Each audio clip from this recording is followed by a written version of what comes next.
بسم اللہ الرحمن الرحیم۔ 3 نوجوان بھائیوں کا عجیب قصہ۔ دوستو اس ویڈیو کو لائک کریے، شیئر کریے، کمنٹس کریے اور سبسکرائب بھی کریے۔ قصہ اس طرح شروع ہوتا ہے۔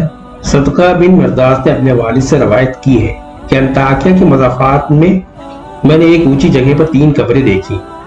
ان میں ایک پر شعر لکھا تھا: زندگی سے وہ شخص کیا لذت حاصل کر سکتا ہے جو یہ جانتا ہو کہ خداوند عالم اس سے ضرور باز پرش کرے گا اور اس سے بندوں کے ساتھ کی جانے والی ناانصافی کا بدلہ لے گا اور جو بھلائیاں اس نے کی ہیں اس کی جزا دے گا۔ دوسری قبر پر لکھا تھا: کیا لذت پائے گا وہ جو یقین رکھتا ہو اس بات پر کہ اس پر موت اچانک آ ہی جائے گی، اس کی ساری بڑائی اور ملک چھین لے گی اور اس گھر میں ملائے گی جس گھر کا وہ مستحق ہے۔ تیسری قبر پر لکھا تھا: کیسے مزے لوٹے گا وہ جس کا رخ ایسی منزل کی طرف ہے کہ جس پر اترنا جوانوں کو بوڑھا کر دیتا ہے، جو چہرے کے نقوش کو بہت جلد مٹا دیتا ہے اور جس کے جوڑ پوشیدہ ہو جائیں گے۔ یہ تینوں قبریں ایک صف میں کوہان کی شکل میں بنی ہوئی تھیں اور راوی کہتا ہے کہ میں ایک بوڑھے کے پاس جا کر بیٹھ گیا اور اس سے کہا: میں نے تمہاری بستی میں ایک عجیب بات دیکھی ہے۔ اس نے کہا: کیا دیکھا ہے؟ میں نے واقعہ بیان کیا۔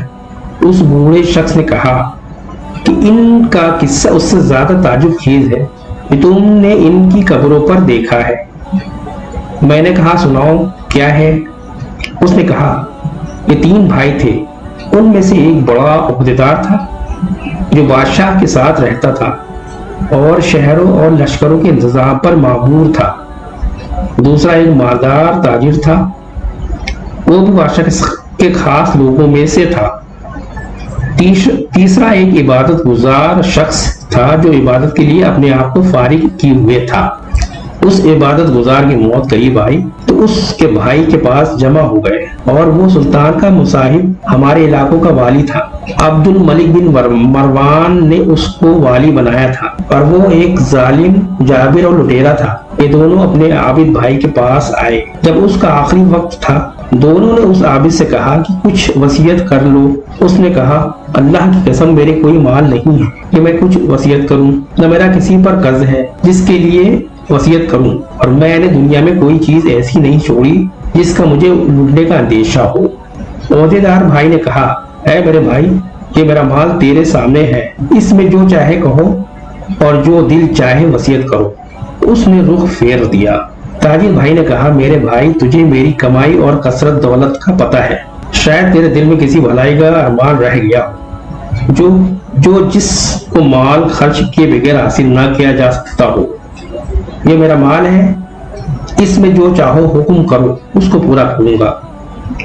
وہ ان دونوں کی طرف متوجہ ہوا اور کہا: مجھے تمہارے مال کی کوئی ضرورت نہیں ہے، لیکن میں صرف ایک اقرار تم سے لیتا ہوں جس میں تم وعدہ خلافی نہ کرنا۔ انہوں نے کہا: کیا ہے؟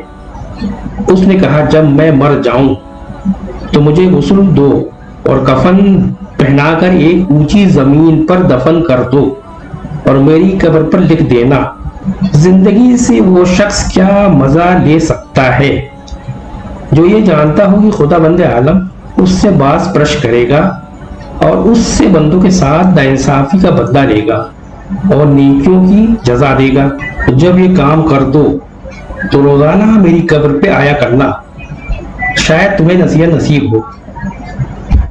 انہوں نے اس کی موت کے بعد ایسا ہی کیا اور اس کا عہدیدار بھائی اپنے لشکر کے ساتھ قبر پہ آتا اور اتر کر ان اشعار کو پڑھتا اور روتا۔ جب تیسرا دن ہوا تو لشکر کے ساتھ حسب معمول آیا اور اتر کر رونے لگا۔ پھر جب واپسی کا ارادہ کیا تو اس نے قبر کے اندر سے دھڑام کی آواز سنی۔ قریب تھا کہ اس کا دل اس سے پھٹ جاتا، چنانچہ وہ خوف اور ڈر کے ساتھ واپس ہوا۔ جب رات ہوئی تو اس نے اپنے بھائی کو خواب میں دیکھا اور اس سے پوچھا: اے میرے بھائی، تمہاری قبر سے جو آواز سنی وہ کیا تھی؟ اس نے کہا: وہ ہتھوڑے کی آواز تھی۔ مجھ سے کہا گیا کہ تو نے مظلوم کو دیکھا پھر بھی اس کی مدد نہ کی۔ چنانچہ وہ شخص صبح غمزدہ اٹھا اور اپنے بھائی اور دوسرے خاص لوگوں کو بلایا اور کہا: میں سمجھتا ہوں کہ ہمارے بھائی نے جو اپنی قبر پر اشعار لکھنے کی وصیت کی تھی اس کا مقصد مجھے تنبیہ کرنا تھا، اور میں تمہیں گواہ بناتا ہوں کہ آئندہ میں تمہارے درمیان نہیں رہوں گا۔ چنانچہ اس نے عمارت چھوڑی اور عبادت میں مشغول ہو گیا، اور عبد الملک بن مروان کو اس کے بارے میں خط لکھا تو اس نے لوگوں کو حکم دیا کہ اس کو چھوڑ دو، جہاں جانا چاہے جائے۔ چنانچہ وہ پہاڑوں اور صحراؤں میں رہتا رہا، یہاں تک کہ اس کی موت آئی، اور وہ چرواہوں کی ایک جماعت کے ساتھ اس کے بھائی کو خبر پہنچی تو وہ حاضر ہو گیا اور کہا، اے میرے بھائی، کوئی وصیت نہیں کرنی؟ اس نے کہا، کیا وصیت؟ کوئی مال نہیں ہے جس میں وصیت کروں، لیکن ایک وعدہ ہے، وہ یہ ہے کہ جب میں مر جاؤں تو میری قبر تیار کر کے مجھے میرے بھائی کے پہلو میں دفنا دینا اور میری قبر پر لکھ دینا۔ کیسے لذت پائے گا وہ شخص جس کو یقین ہو کہ بہت جلد اس پر موت اچانک آ جائے گی اور اس سے عظیم ملک اور تمام بڑائی چھین کر اس قبر میں اس کو ٹھہرا آئے گی جس کا وہ باسی ہوگا۔ پھر 3 دن تک میرے پاس آیا کرنا اور میرے لیے دعا کرنا، شاید اللہ تعالیٰ مجھ پر رحم فرمائے۔ چنانچہ وہ مر گیا اور اس کے بھائی نے اس کی وصیت پر عمل کیا۔ جب اس کی قبر پر تیسرے دن آیا، دعا کی اور رویا، پھر جب واپس ہونے لگا تو اس نے ایک شدید آواز سنی جس سے اس کی عقل زائل ہونے کے قریب ہو گئی، اور وہ وہاں سے بے چین ہو کر لوٹا، اور رات کو اس نے اپنے بھائی کو خواب میں دیکھا۔ اس نے کہا، میں نے جب خواب میں اپنے بھائی کو دیکھا تو اس کی طرف لپکا اور اس سے پوچھا، کیا تم ہماری ملاقات کے لیے آئے ہو؟ اس نے کہا، ملاقات تو بہت ہی دور ہے۔ میں نے کہا، میرے بھائی تیرا حال کیا ہے؟ اس نے کہا، خیریت سے ہوں۔ توبہ کتنی خوبیوں اور بھلائیوں والی ہوتی ہے۔ میں نے کہا، میرا دوسرا بھائی کیسا ہے؟ اس نے کہا، وہ تو نیک پیشاؤں کے ساتھ ہے۔ میں نے کہا، ہمارا کیا حال ہوگا؟ اس نے کہا، جس نے دنیا و آخرت کے لیے جو کچھ کیا ہے وہ دیکھ لے گا، بس تم اپنی مالداری کو فقیری سے پہلے غنیمت سمجھو۔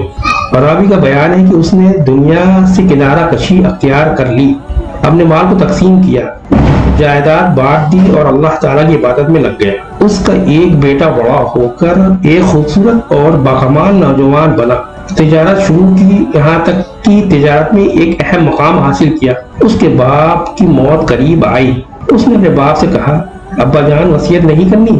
اس نے کہا، اے میرے بیٹے، تمہارے باپ کا کوئی مال نہیں ہے جس میں وصیت کروں، لیکن میں تجھ سے ایک وعدہ لیتا ہوں کہ جب میں مر جاؤں تو مجھے اپنے چچوں کے ساتھ دفنا دینا اور میری قبر پر لکھ دینا۔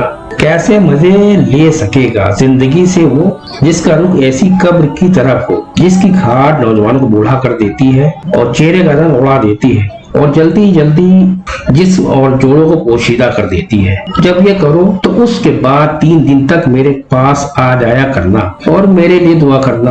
اس نوجوان نے وصیت پر عمل کیا۔ جب تیسرا دن ہوا تو اس نے ایک آواز سنی جس سے اس کی جلد سکڑ گئی اور رنگ اڑ گیا اور بخار چڑھ گیا اور وہ واپس گھر آ گیا۔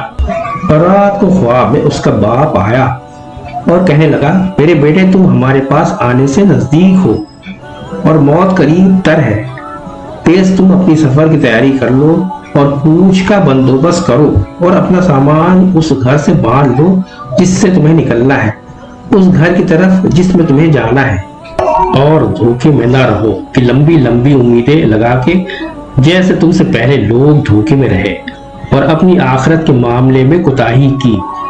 نتیجہ موت کے وقت ان کو شدید مزاحمت لاحق ہوئی اور عمر کی بربادی پر کف افسوس ملتے رہے۔ چنانچہ نہ ان کو افسوس نے کچھ فائدہ پہنچایا اور نہ ہی کوتاہیوں پر شرمندگی نے ان کو اس شر سے نجات دلائی جس کا سامنا وہ کریں گے قیامت کے دن اپنے بادشاہ کی طرف سے۔ اے میرے بیٹے، جلدی کرو، جلدی کرو، جلدی کرو۔ عبداللہ بن صدقہ کہتے ہیں کہ جس بوڑھے نے واقعہ سنایا اس نے بتایا کہ میں جس رات کو اس نوجوان نے یہ خواب دیکھا، صبح کو میں اس کے پاس گیا تو اس نے وہ خواب ہمیں سنایا اور کہا کہ مجھے یقین ہے کہ بات ایسی ہی ہے جیسے میرے باپ نے کہی، اور میں سمجھتا ہوں کہ موت میرے سر پر منڈلا رہی ہے اور رشتہ داروں اور لین دین والوں سے معاملہ صاف کیا اور سلام کہا اور لوگوں سے الوداع کہا. لوگوں نے اسے الوداع کہا. وہ کہتا تھا کہ میرے باپ نے کہا جلدی کر جلدی کر جلدی کر. ان تینوں سے مراد 3 لمحات ہیں. چنانچہ وہ 3 دن تک بخشتا رہا اور صدقہ کرتا رہا. جب اس خواب کو تیسرا دن ہوا تو اس نے صبح سویرے اپنے اہل و عیال کو جمع کیا اور ان کو الوداع کہا اور سلام کہا. پھر قبلے رخ ہو کر لیٹ گیا اور آنکھیں بند کر لی اور کلمہ شہادت پڑھا اور وفات پا گیا رحمہ اللہ تعالی. اس کے بعد ایک عرصے تک لوگ گاہے بگاہے اس کی قبر پر دور دراز سے آتے تھے اور نماز پڑھتے تھے. حاصل بے شک جو سچے دل کے ساتھ اللہ کی طرف رجوع کرتا ہے تو اللہ تعالیٰ اس کی دعا کو قبول فرماتے ہیں. اس لیے ہمیں بھی چاہیے کہ ہر حال میں اللہ کی طرف رجوع کرے اور اسی سے مانگتے رہے. اللہ تعالیٰ ہم سب کو اس واقعے سے سبق حاصل کرنے کی توفیق عطا فرمائے. آمین یا رب العالمین. دوستو ہمارے ویڈیو کو لائک کریے، شیئر کریے، کمنٹس کریے اور سبسکرائب بھی کریے. شکریہ، جزائے خیر.